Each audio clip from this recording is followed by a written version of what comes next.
Hey guys, this is Bruce Duty with CC3. Want to provide today for you an American moment. You remember being taught concerning the Louisiana Purchase and what a great deal was made by Thomas Jefferson in producing much of our nation's land. Here in America, real estate has become quite the venture. It always has been, but even before Thomas Jefferson's Louisiana Purchase, there was a pretty significant purchase that took place at the hands of a man by the name of Peter Minuit. He worked for the West India Company, and he was up in the northeast part of America, and he was living among some Dutch colonists there and also some Indians that were in the area. They were paying their landlord, the Indians, an amount of money for them to stay in their tents and have a little community that they provided there.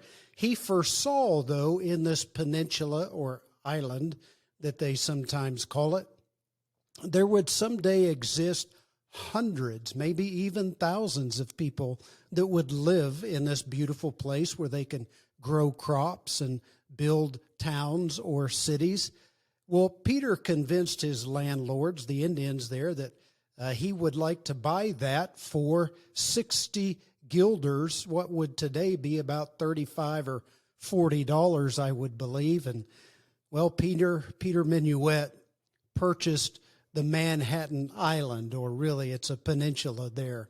So today we have New York City there, Manhattan at a purchase of about $35 or $40. What a deal was made on that day. Now, recently we remembered those who lost their lives at the World Trade Center on 9/11, and also those lost their lives Somerset County in Pennsylvania and at the Pentagon in Washington, D.C.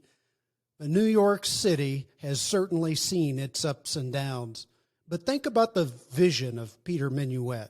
He thought that someday there would be communities or towns that would live in that great location. Well, not only were there communities and towns that grew up to live in that place, but an entire city, one of the greatest cities in all the world, a city that many others grew envious of and many would try to emulate. It's a beautiful city with much history, much more than just Peter Minuit's valuable real estate deal. For George Washington had some ventures in that area. Perhaps you know of some people that have made their way through New York City. What a great historical moment. He made that purchase back in the 1600s, in the 1620s, by the way. I believe it was 1626. And look at the impact that that has made on the generations that followed. Well, not many people know the name Peter Minuit, and maybe not too many people know your name, but that's okay. You can make a big impact in the world in which you live. Live upright and true, stand strong and faithful, be bold and courageous, live by those standards that you know are high. Friends, look to the Lord God for your inspiration. Look to the Lord God for your life. Give your life to Him and let Him do in you and through you something immeasurable, something more than you could ever ask for or imagine. Give your life to the Lord. See what God can do in your life to impact future generations. This has been an American Moment with Bruce Duty here on CC3. Take care. Godspeed. We'll see you next time.